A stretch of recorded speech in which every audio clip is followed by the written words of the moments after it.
Once I visited Woodbury and kind of just walked around, I felt like I belonged here.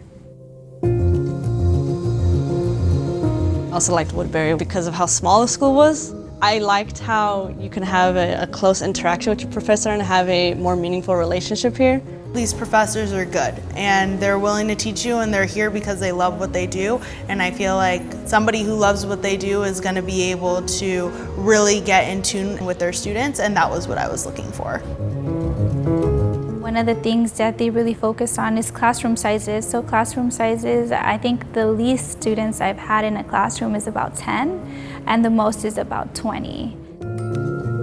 When I first applied to Woodbury after the open house, they sent me a scholarship that was going to cover a lot of the cost. When you look at private schools, Woodbury was the best bet because of the location, the financial offering, and the accreditation. So it was kind of a no-brainer at that point.